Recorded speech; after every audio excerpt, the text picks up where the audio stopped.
नमस्कार साथियों, आजकल हमारे इलाके के अंदर एक प्रकरण चल रहा है। कुछ ऐसे लोग पैदा हो गए हैं कि जो समाज को आपस में लड़ाने की कोशिश करने का काम कर रहे हैं। और समाज के अंदर पहले हमारे समाज को दूसरे समाजों से लड़ाने की बात की गई, भिन्न भिन्न नारे दे करके, और इस समाज को दो भागों में बांट करके उनको भी लड़ाने की कोशिश की जा रही है। मुझे एक बाइट किसी लड़के की सुनने को मिली है। कोई उधर शामली क्षेत्र का कोई व्यक्ति है जिन्होंने बाइक दे करके बहन कोमल गुजर के बारे में और कुछ और दूसरे साथियों के बारे में ऐसी बातें करने का काम किया है। सबसे पहले तो मैं उनको कंडम करता हूं और उनको भी ये चेतावनी देता हूं कि जहां पर इकरा हमारी भांजी भी है, हमारी बहन भी, हमारी बेटी भी है, वहीं पर कोमल भी हमारी बहन भी है, बेटी भी है। अगर कोई किसी की शान में गुस्ताखी करने का काम करेगा तो वो लोग तो क्या बक्कल उतारेंगे, हम उनका बक्कल उतारने का काम करेंगे। हमारी कोशिश है एक सभ्य समाज के अंदर रहते हुए एक सभ्य समाज के तरीके से बात की जाए। कोई आदमी अगर गलत तरीके का व्यवहार कर रहा है तो उस गलत तरीके के व्यवहार को पूरी बिरादरी ने इकट्ठा होकर, पूरी कौम ने इकट्ठा होकर के उसका जवाब देना चाहिए।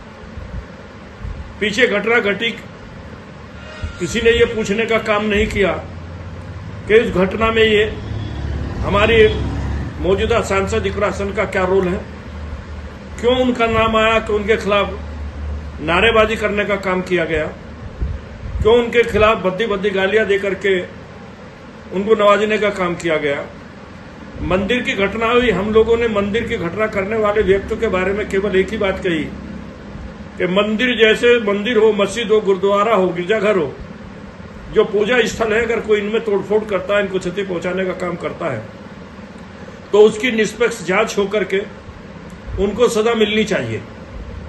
लेकिन ये प्रकरण दूसरे दिमाग से जो चलने की कोशिश की जा रही है, अब हम लोगों को आपस में भिड़ा करके कुछ लोग मजा लेना चाहते हैं।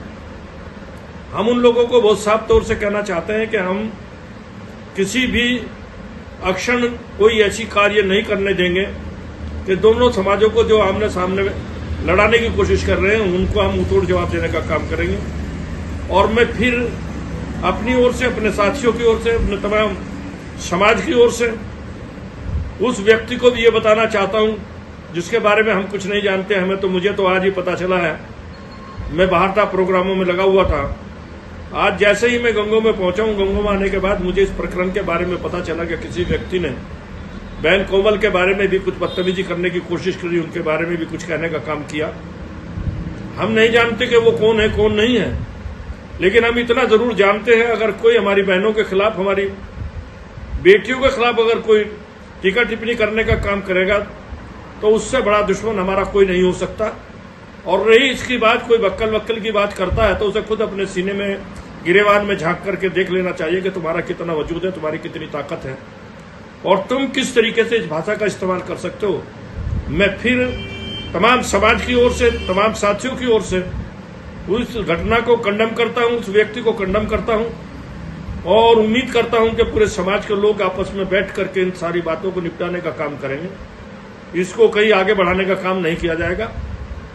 रही चुनाव की बात, चुनाव में तो दो सगे भाई भी आपस में लड़ते हैं, चुनाव में दो रिश्तेदार भी आमने सामने लड़ते हैं, एक जीतता और एक हारता है।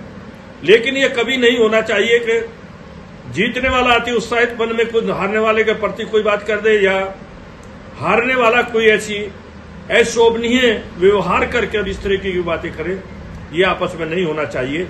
मैं समाज के लोगों से कहना चाहता हूं कि जो प्रकरण चल रहा है, आपस में मिल बैठ करके जितनी जल्दी हो सकता है इसका उतनी जल्दी निपटारा किया जाए और आपस में भाईचारा उसी तरीके का रहना चाहिए जिस तरीके का हमारा पहले से रहता चला है।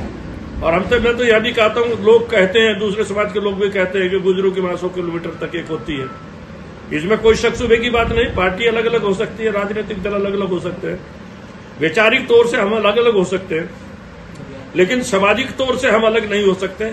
हम एक दूसरे नहीं बल्कि दूसरे समाजों के प्रति भी हमारी भावना मोहब्बत और प्यार की होनी चाहिए। हमारी भावना दूर करने की नहीं होनी चाहिए, आपस में फाड़ करने की नहीं होनी चाहिए। उम्मीद है बिरादरी के लोग इसके ऊपर सोच करके प्रकरण को जल्दी से जल्दी समाप्त करने का काम करेंगे। बहुत बहुत धन्यवाद, आप लोगों का शुक्रिया। और मेरे साथ यहाँ पर मेरे साथी भी बैठे हुए हैं, भाई सलीम अख्तर साहब बैठे हुए हैं, भाई नियाज भाई बैठे हुए हैं, और प्रधान जी टिंकू भाई बैठे हुए हैं, नसीम वकील साहब बैठे हुए हैं, और भी साथी सब बैठे हुए हैं। और मैंने आते ही सबसे पहले यही काम किया कि मैं इस प्रकरण को जितनी भी जल्दी हो सकता है इसको समाप्त कराने के लिए हम अपने 4 भाइयों को आपस में बैठ करके इसको मामले को समाप्त किया जाए। बहुत बहुत धन्यवाद, बहुत बहुत शुक्रिया।